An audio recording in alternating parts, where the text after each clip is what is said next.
Hello, everyone. Welcome back to English with Ethan. Today, I've got to tell you the story of a young man named Ravi. Ravi always wanted to speak English. Whenever he saw people just chatting away confidently, he felt happy for them, but also a little afraid.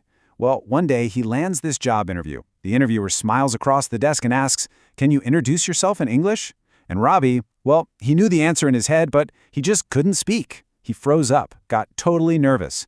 But right after that interview, he made a massive decision. He told himself, "I am not giving up. I am going to practice English every single day."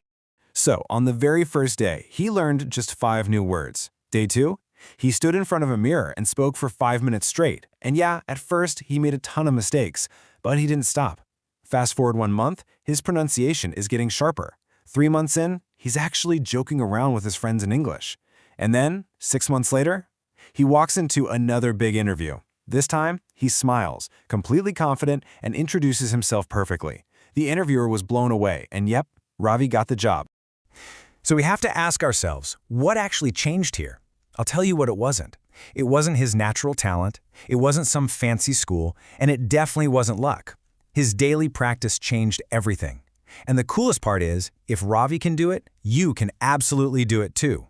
In today's Explainer, we're going to break down 7 simple habits that will completely transform your spoken English. Stick with me to the end, because this is a real game changer. All right, so here's our game plan for today. We're looking at the confidence mindset, a 15-minute daily routine, practicing with AI tools, nailing the perfect self-introduction, and finishing up with real-life role play. Let's get right into it. Habit number 1, the confidence mindset. Your new goal is to stop obsessing over flawless grammar and just focus on speaking confidently. It's time to take that pressure right off your shoulders. Think about it like learning to ride a bike. You would never just read a manual, hop on, and expect to ride perfectly down the street, right? No way. You have to get on, wobble around, maybe scrape your knee a bit. Making mistakes isn't failing. It's quite literally how your brain figures out how to balance. Your only goal right now is daily micro-wins. Just show up, open your mouth, and give it a shot. Which brings us to our second habit, and this is absolutely crucial. Stop translating every word in your head. Seriously. Translating from your native language first is like having a terrible buffering internet connection right in your brain. It makes you pause, it makes you hesitate, and it totally kills the natural flow of a conversation. You have to force yourself to think directly in English. It'll feel super weird at first, but if you keep at it, your brain will absolutely adapt, I promise. Okay, moving on to section 2, the 15-minute daily routine. So, how do we actually build that thinking in English muscle? That is habit number 3, carving out just 15 minutes a day. You don't need hours of free time, you just need consistency. This is a simple daily framework that fits into literally anyone's schedule. First couple of minutes, just warm up. Talk to yourself. Narrate your morning like I am pouring the coffee. Then, spend a few minutes repeating after a native speaker audio clip. After that, take 3 to 5 new vocab words and actually use them in your own sentences. Next, challenge yourself to answer a random question out loud. And finally, just take a quick minute to recap what you did. Boom, that's it. In 15 rapid-fire minutes, you've gone from basic narration to spontaneous conversation. Now, inside that routine is our 4th habit, a wildly effective trick called shadowing. Basically, you're borrowing a native speaker's voice to build your own muscle memory. You listen to a short clip and you repeat it out loud, trying to copy their exact tone and rhythm. It's exactly like singing along to your favorite song in the car. Don't even stress about perfect pronunciation at first. You're just getting a feel for the rhythm. Day by day, the words will just start feeling way more comfortable in your mouth.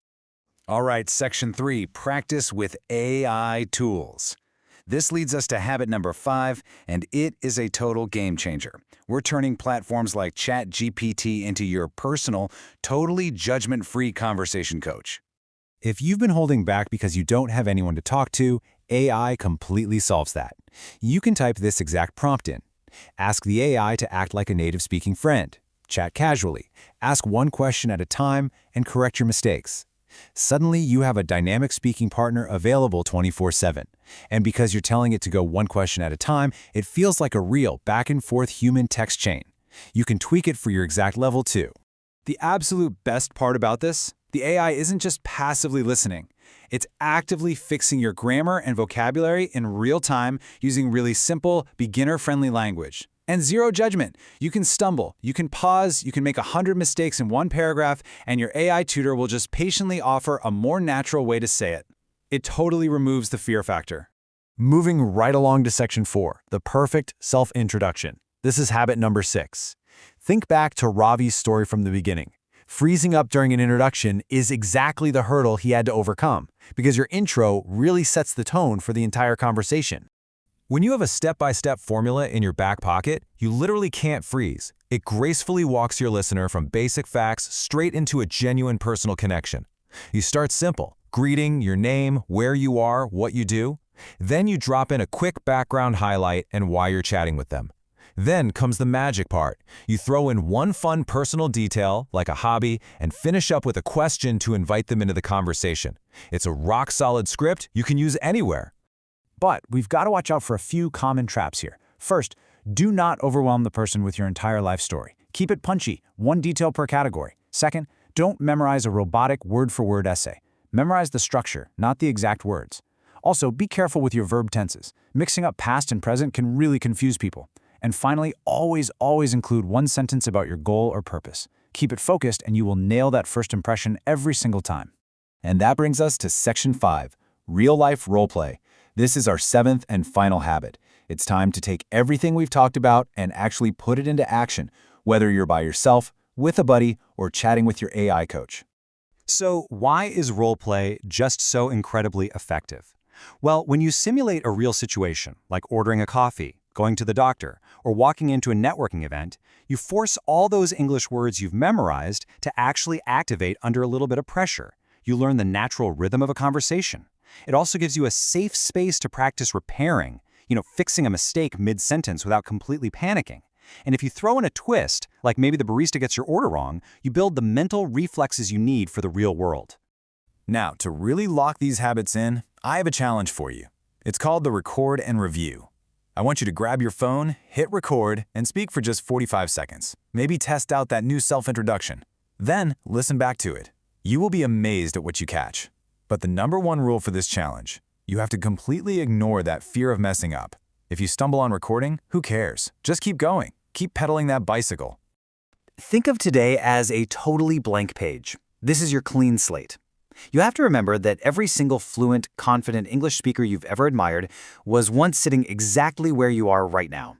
They were a beginner, struggling to string 2 simple sentences together. Their only secret was that they just never stopped. They built a habit and they stuck with it. So I'm going to leave you with this one final thought to wrap up our explainer today. If you start your 15-minute daily practice right now, if you lean into AI, if you embrace those awkward mistakes and role-play your way through them, what is your English going to sound like in 30 days? I can practically guarantee that if you stay consistent, you're going to blow your own mind. Thank you so much for hanging out with me on English with Ethan, and hey, keep practicing.